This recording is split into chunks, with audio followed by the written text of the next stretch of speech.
Graça, paz e alegria. A porção de hoje, recomendada para a leitura da Bíblia em um ano no plano sequencial, é Tiago do capítulo 4 ao capítulo 5. Ao invés de especular ou debater sobre teorias religiosas, Tiago direciona os seus leitores para uma vida piedosa. Do início ao fim, o tom desta carta é imperativo. Em 108 versículos, são dados 54 mandamentos evidentes. E 7 vezes, pelo menos, Tiago chama a atenção para suas declarações usando termos de natureza imperativa. Esse servo de Deus, como revela o início da carta, escreve como alguém que está supervisionando outros que ainda estão vacilando em alguns momentos da caminhada. E passa então a chamar essas pessoas a viverem segundo a vontade do Senhor. O resultado então desta carta é uma declaração da ética cristã. Os grupinhos separados não agradam ao Senhor. Cada um tem sim uma função, como no exemplo comparando com o corpo, um é mão, outro é pé, perna, orelha, nariz, boca, cada um tem uma função diferente. Mas o trabalho, ainda que seja diferente, com ações diferentes, ele é unido no Senhor. Mesmo que cada um faça uma coisa diferente, faz para o bem do corpo como um todo. O objetivo é conquistado, então, na união dessas diferenças no Senhor, que trabalham para seguir a vontade dele. Quando se trabalha buscando a vontade do Senhor, as funções diferentes servem para edificar o corpo como um todo em frentes diferentes. Nós temos que tomar cuidado com essas divisões que acabam acontecendo até naturalmente por conta de afinidades ou qualquer coisa do tipo na comunidade de fé.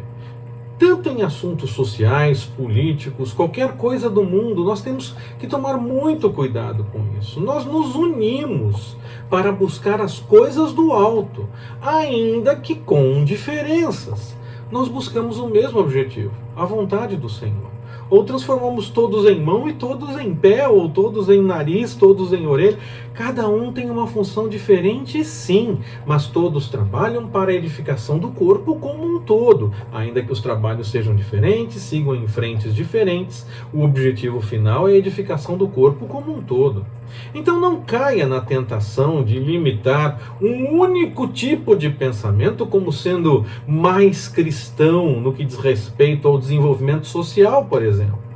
A união das ações diferentes pode beneficiar o corpo como um todo. Já citei esse exemplo em outra mensagem desta sequência de capa a capa, mas vou repetir. Muitos entendem que a melhor ação social é a preparação para o mercado de trabalho, para que a pessoa esteja melhor capacitada para encontrar um bom emprego, encontrar uma boa alocação no mercado de trabalho, ou até mesmo para ter alguma possibilidade de um desenvolvimento pessoal, empreendedorismo e essa coisa toda. Então a capacitação é muito importante e alguns entendem que ela é a única coisa que deva ser feita. Mas enquanto a pessoa está se capacitando, ela tem fome.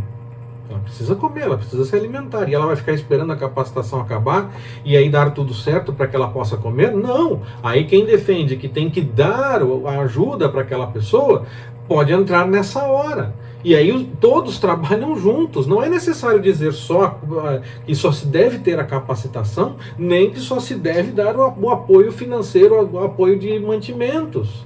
As duas frentes de trabalho seguem juntas. E aí então busca-se um objetivo comum para a edificação do corpo de Cristo como um todo. Enquanto está se capacitando, tem que comer.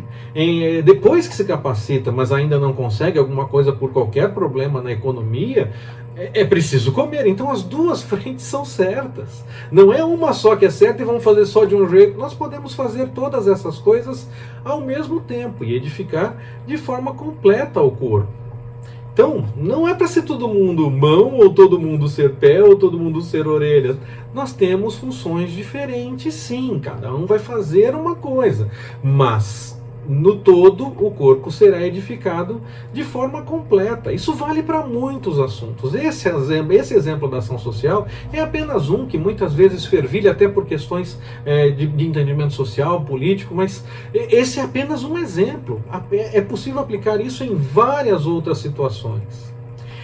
É claro que aqueles que tocam instrumentos se unem em grupo, então o problema não é necessariamente os grupinhos, porque os grupinhos vão acontecer naturalmente. Quem cuida da ação social vai se unir em grupo para esse trabalho, e talvez haja até divisão dentro desse grupo para uns que queiram a capacitação e outros que queiram dar o que comer naquele momento. É possível que aconteça isso, e ainda assim é um grupo de ação social. Quem cuida da administração, a mesma coisa, talvez se una um grupo de pessoas para aquele trabalho. Várias mãos nesse caso, vários pés nesse caso, cada um dentro daquela função, fazendo com que o corpo todo seja edificado. Mas sim, há funções diferentes e que pode sim gerar afinidades e união diferente para aquele grupo específico que faz determinada tarefa junto. Mas isso nunca pode definir que um grupo é mais importante que o outro. Nunca se pode pensar que um grupo é mais necessário que o outro. Você tira a mão e aí está tudo em ordem, tira o pé e aí está tudo em ordem. É o exemplo do corpo mesmo, da dinâmica do corpo. Não é um mais necessário que o outro, cada um tem a sua função. E nem mesmo essa união por afinidades pode gerar esses grupinhos que são ruins. Os grupinhos que não aceitam os demais, que julgam a forma de agir de todos os outros, que não querem ser os reconhecidos unicamente como certos e essa coisa toda. Esse grupinho é ruim, porque aí quer que todo mundo seja mão, quer que todo mundo seja pé, e que todos trabalham como um todo, ainda que com frentes diferentes de atuação, para que o corpo todo seja edificado. Quando nós nos afastamos da palavra, nós devemos nos acertar com o Senhor. Nós temos tanto a responsabilidade de alertar outras pessoas quando seguem por um caminho equivocado, errado, e também precisamos aprender a ouvir quando for a nossa vez de colocar alguma coisa em ordem. Mas nós temos que tomar cuidado também para não aplicar erros onde eles não existem, em transformar algo errado que na verdade em erro que não é errado. Só porque não é a minha opinião ou a minha vontade é errado? Não necessariamente. Paulo e Barnabé, quando se separaram, tinham cada um uma opinião a respeito de como encaminhar o trabalho, a questão de João Marcos, essa coisa toda. Quem estava certo? Cada um foi para um lado e o corpo foi edificado. Não tinha essa de quem estava certo e quem estava errado. Tinha sim a necessidade de cada um seguir pelo caminho, porque o Senhor tinha planos para eles de forma separada, mas no fim eles estavam edificando o corpo como um todo. Então, não é questão de achar que eu não gosto disso, então isso está errado. Não, eu não vou transformar em erro aquilo que eu não gosto.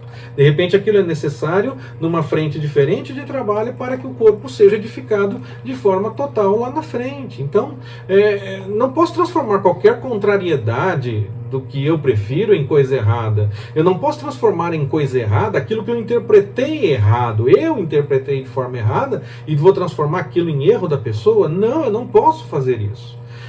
Também não podemos ter como certo aquilo que é errado, só porque gostamos ou porque nos agrada. Não podemos ir nesse caminho também. É preciso ser sincero diante do que acontece realmente e buscar no Senhor o melhor caminho para ajustar todas as coisas. Então nós precisamos sim cuidar daqueles que passam por necessidades, não por mera disposição social ou política, mas devemos fazer isso em o nome do Senhor. Nós precisamos seguir com atenção aos sofrimentos ao nosso redor e ajudar quem realmente precisa. E confiar em oração na ação do Senhor no meio de todas as situações, também nessa questão social, mas em todas as outras. Não para que nós tenhamos aquilo que nós queremos, mas para realizar a vontade do Senhor.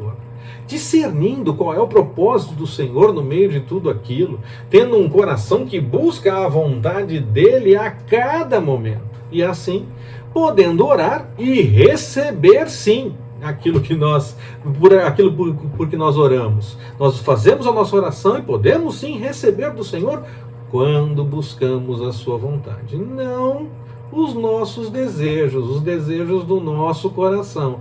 Nós já aprendemos isso com Provérbios. O nosso coração é enganoso. Mas nós oramos e recebemos sim do Senhor quando nos agradamos dele, por querer a vontade dele na terra da mesma forma que é feita no céu.